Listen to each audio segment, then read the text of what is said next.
तो इस बार जन्माष्टमी पर्व कब मनाएं? जन्माष्टमी पर्व 15 तारीख को है या 16 तारीख को है? किस तरह से हम श्री कृष्ण जी की कृपा अपने जीवन में पाएं? आपके जीवन में चल रही हैं धन की परेशानियां, आपका कोई काम हो नहीं पा रहा, आपको कोई अपनी प्रिय चीज प्राप्त नहीं हो पा रही है, तो इस जन्माष्टमी पर आप वो सब इच्छाओं को पूरा कर सकते हैं। अपने जीवन से दुख दरिद्रता दूर करके श्री हरि विष्णु जी की कृपा पा सकते हैं। चलिए समझते हैं किस तरह से आपको जन्माष्टमी का पर्व मनाना है और करना है एक छोटा सा काम जो आपके जीवन में बड़े बड़े काम को बना देगा, आपकी अधूरी इच्छाओं को पूरा कर देगा ये छोटा सा काम।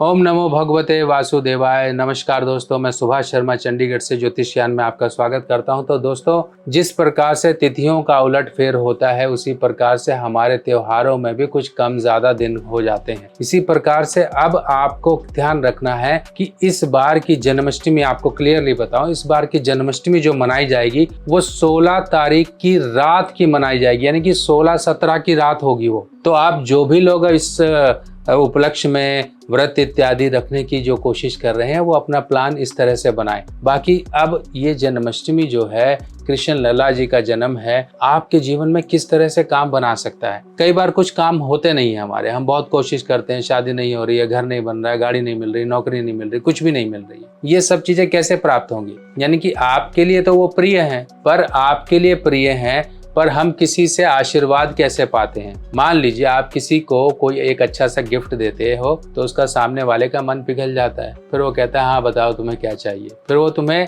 गिफ्ट के तौर पे वो कुछ ना कुछ आपकी मदद कर देता है। इसी प्रकार से देखिए, हम तो भक्त हैं, हम तो प्रभु से हमेशा मांगते आए हैं, प्रभु हमें देते भी आए हैं। तो इस समय में मान लीजिए कोई ऐसी अधूरी इच्छा है जो पूरी नहीं हो पा रही, उसे पूरा करने के लिए क्या करना है? थोड़ा सा मक्खन लगाना है। मक्खन कहाँ लगाओगे? जिनको माखन चोर कहा जाता है, आपके हमारे कृष्ण लला जी से आपको अपनी प्रार्थना अरदास करनी है। क्या करना है? अब सबसे पहले समझिए, ये जो निशीत काल है, रात्रि का जो समय होगा, ये रात्रि के समय में आप जो भी आपको कार्य करना है, जो भी आपकी इच्छा है, जो भी आपकी श्रद्धा है, वो आप चढ़ाइए। पर आपको श्री कृष्ण जी की सबसे प्रिय चीज को चढ़ा देना है। क्या? देखिए उनकी क्या प्रिय चीज है। सबसे पहले तो उनकी प्रिय राधा रानी है, दूसरा उनकी गाय है, मक्खन है, बांसुरी है, और साथ ही साथ एक और चीज है जो राधा रानी ने स्वयं उनके लिए बनाकर उनको भेंट स्वरूप दी थी, वो है ये विजयंती माला। अब विजयंती माला, अब ये देखिए विजयंती माला इसको कहते हैं। ये आपके यहाँ पर आराम से मिल जाएगी और इसके बीज मिल जाएंगे। ये एक पौधा होता है, उसमें बीज होते हैं। अब ये आप ले लीजिए और इस तरह से आप 108 दानों की या फिर 51 दानों की, 91 दाने की आप इस तरह से एक माला बना लीजिए और एक बांसुरी खरीद लीजिए। इस तरह से बांसुरी अच्छी सी, बढ़िया सी, छोटी सी, प्यारी सी खरीद लीजिए। अब बस इतना ही काम करना है। रात को जाइए, अपनी प्रार्थना बोलिए, दिल से प्रार्थना करिए श्री कृष्ण लला जी से, और वहां पर ये चीजें आप भेंट स्वरूप चढ़ा दीजिए। बस इतना ही करना है। एक श्रद्धा भाव से आपका ये किया गया काम आपका देखिए किस तरह से आपके जीवन में खुशियां ले आ देगा। अब ये समय आपको हर तरफ से थोड़ा सा एक जीवन में खुशी पाने के लिए, खुशी के साथ साथ अपने श्रद्धा भाव को भी बढ़ाना। ये सिर्फ कार्य नहीं है कि हाँ खरीदा और जाकर दे दिया, उन्हीं का ही दिया हुआ है सब कुछ और उन्हीं को ही आप वापस कर रहे हो, पर कर तो रहे हो,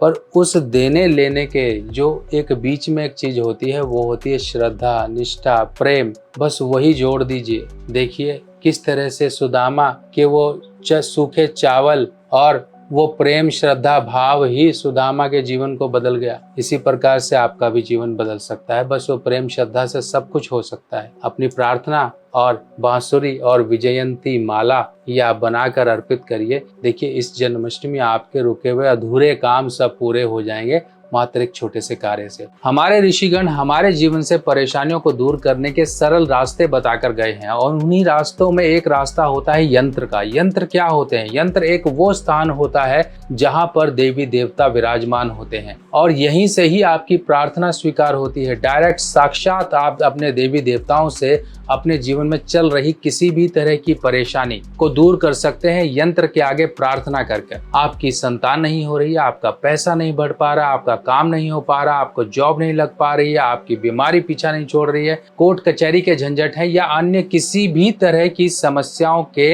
यंत्र और खासकर भोजपत्र पर बनाए हुए यंत्र पर आपको बहुत जल्दी रिजल्ट मिलना शुरू हो जाते हैं। आपकी प्रार्थनाएं स्वीकार होना शुरू हो जाती हैं। इस तरह से यंत्र को फ्रेम कर और ये यंत्र जो है देखिए भोजपत्र पर बना हुआ यंत्र होता है, आपको अपने घर के पूजा स्थान में रखना है और यंत्र के आगे अपनी प्रार्थना बोलनी है। आपकी प्रार्थना देखिए कितना जल्दी स्वीकार होगी। वो प्रार्थना आपकी किसी भी समस्या को लेके हो सकती है। जो भी समस्या है यंत्र के आगे दीपक लगाकर अपनी प्रार्थना बोलना शुरू करिए। देखिए किस तरह से आपकी परेशानियां दूर होंगी, जीवन में सुख समृद्धि आएगी। यंत्र को आप अपने घर के पूजा स्थान में रख सकते हो, यंत्र को आप ऑफिस या फिर आपका कोई बिजनेस स्थल है वहां पर रख सकते हो। और यंत्र की कुछ प्रकार की ऐसी किस्में हैं जिनको हम ताबीज के रूप में गले में या बाजू में भी बांध सकते हैं या अपने बैग में रख सकते हैं या अपनी गाड़ी में रख सकते हैं, जिनसे कि हमको चलते फिरते 24/7 प्रोटेक्शन मिलती रहती है। ये यंत्र कुछ शुभ समय में बनाए जाते हैं और बनाने के बाद इनको अभिमंत्रित कर एक्टिवेट किया जाता है ताकि आपकी प्रार्थनाएं जल्द से जल्द स्वीकार हो और आपके जीवन में चल रही किसी भी तरह की समस्या का निवारण तुरंत और सरल तरीके से हो जाए।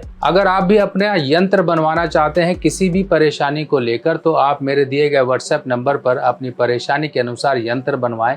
यंत्र को अपने नाम से सिद्ध और अभिमंत्रित कराकर अपने घर में स्थापित करें, अपने ऑफिस में स्थापित करें या अपनी गाड़ी या वाहन में स्थापित करें। देखिए किस तरह से जीवन की आपकी मुख्य समस्याएं दूर हो जाएंगी और जीवन में खुशहाली ही खुशहाली आपके आएगी। बाकी आप सभी लोगों से एक ही रिक्वेस्ट है, कमेंट सेक्शन में जयकारा जरूर लगाइएगा। ओम नमो भगवते वासुदेवाय, जय श्री कृष्ण बिहारी की। देखिए आपके जीवन में सब कुछ सही होना शुरू हो जाएगा। बाकी मिलते हैं नई जानकारी के साथ नई वीडियो में, तब तक के लिए अपने सुभाष भाई को आज्ञा दीजिए। नमस्कार।